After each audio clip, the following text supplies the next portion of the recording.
No one talks about this. Is your nose always a little stuffy? Do your rings feel tight some days and fine the next?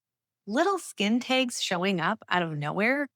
As a nurse who's lived this myself, I'm going to show you 5 quiet signs of inflammation that most people miss and why you keep getting waved off when your labs come back normal. Here's the thing nobody tells you: these aren't 5 separate problems. They're the same fire showing up in 5 different rooms of your body. Let's walk into the first room. The throat you're forever clearing. Those dark, puffy circles under your eyes that no amount of sleep fixes. We blame allergies or a cold that never fully left, or just it's my face now. But here's the part that most people miss. Your body has little alarm cells called mast cells. And when you're inflamed, they get twitchy and they start dumping histamine at the smallest thing. That's the runny nose, the drip, the puffiness, and the itch.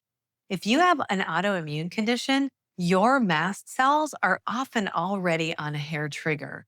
So, a food or a smell that never bothered anyone else lights you up. And what can you do?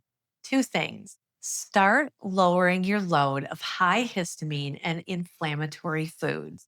Aged cheeses, fermented foods, processed or cured meats, smoked or canned fish like tuna, sardines, and anchovies or mackerel, alcohol, especially red wine, and leftovers that are stored for several days, especially cooked meat and fish during your flare weeks. Then add a natural mast cell calmer called quercetin. It's a plant compound found in onions, capers, apples, and leafy greens.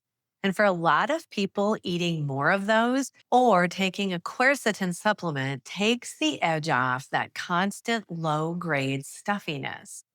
Get the food part right first, and that puffiness doesn't stop at your face, which brings me to the next sign. Press a fingertip into your ankle at night and it leaves a little dent, or you have sock marks that stay for an hour or more. We wave it off as just too much salt or standing or sitting too much, or I'm just retaining water. Sometimes it's more than that. When you're inflamed, your blood vessels get a little bit leaky, and your lymphatic system, the drainage network that clears that fluid, gets sluggish. So, fluid pools in your hands, ankles, and face. It's not that you drink too much water, it's that your body isn't moving the water out. Your lymph system has no pump system of its own, it moves when you move. So, this fix is simple and free. Walk after your meals, even for 5 minutes. Do a few ankle pumps, do some gentle bouncing, or use a rebounder if you have one. Dry brush toward the heart before a shower and keep sipping water because dehydration makes you hold on to more water, not less. Movement is the key here to get rid of the puffiness. Now, the next one surprises most people the most because it's written right on your skin. Little skin tags on your neck or under your arms.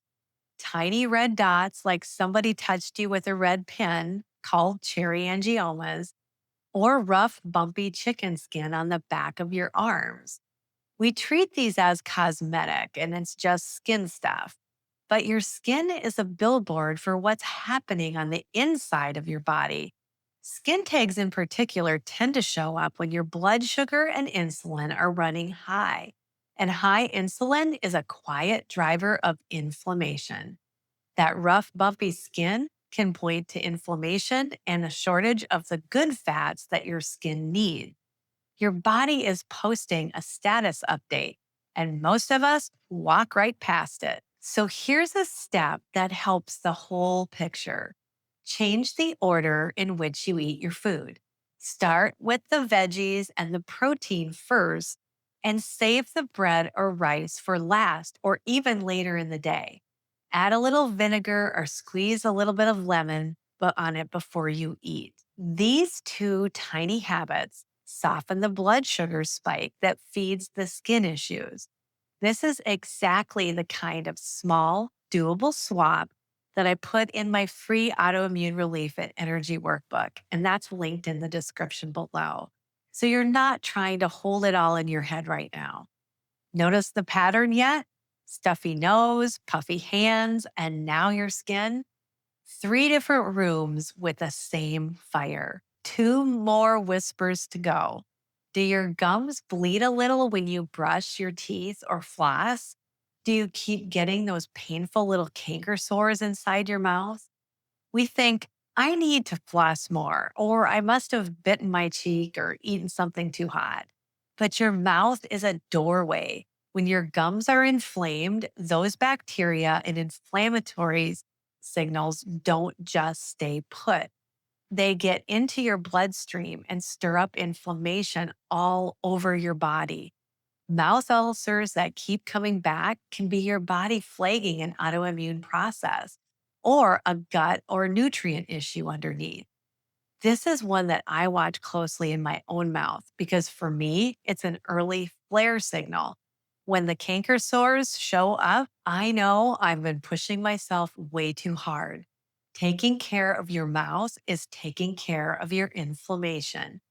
You can scrape your tongue in the morning, be gentle but consistent with flossing, and don't ignore gums that bleed every single time. If the canker sores keep coming back, that's worth a real conversation with your dentist and your provider about what's going on deeper down. Your mouth is talking. Listen to it. And the last one is the sign your body hands you first thing in the morning. When you get out of bed, how long does it take your body to loosen up? It's a good question, right? If you're stiff and achy for more than a half an hour every morning, or you feel weirdly hungover the day after certain meals, even though you didn't drink anything, pay attention to that. Inflammation runs on a clock and it tends to peak in the early morning. Stiffness that slowly eases as you move is a classic inflammatory pattern, very different from a joint that's just worn down and aching.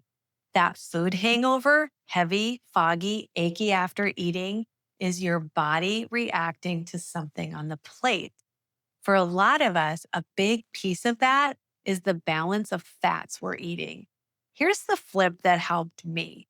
Most of us are swimming in omega 6 fats from industrial seed oils, the cheap oils hiding in packaged snacks and most restaurant food, like canola oil, soybean, corn, and sunflower oil as well. Too much of that tilts your body towards inflammation. So cook at home with extra virgin olive oil or avocado oil, which has its own natural anti inflammatory compound. And add real omega 3s from fatty fish like salmon or sardines a couple of times a week. You're not adding a magic pill, you're changing the raw material your body builds itself from. And here's the mistake I see a lot of people make with all of this.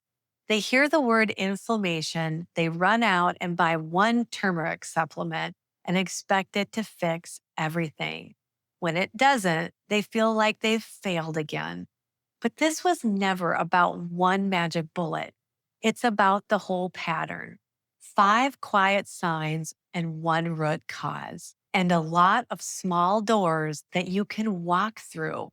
Calm one room and you take the heat off the whole house. Tell me in the comments below, which of these five did you notice in your own body first? Your nose, your hands, your skin, or your gums, or those stiff mornings? If this helped you connect the dots, please hit like and subscribe. It helps this to reach more people who've been told their labs are normal, but know something is still off. And grab that free autoimmune relief and energy workbook in the description for the full how to version of everything we just covered. Out of those five weird signs, the ones on your skin, the little tags, and the rough bumps are your body pointing at something bigger underneath. Blood sugar and insulin quietly feeding the fire. For a lot of people over 50, That's the hidden driver keeping inflammation lit, no matter how clean they eat. It's the piece almost nobody connects to why they still feel so tired and puffy. I broke down exactly how to calm insulin resistance for good in the video right at the end of this one. So please watch that video next, and a big piece of this whole inflammation puzzle clicks into place. Remember, your body isn't broken, it's burdened. When you understand those burdens, you can finally start supporting your body in the way it's needed all along. Take care of yourself because you deserve to feel better. And remember, we're all in this together. I'll see you in the next one.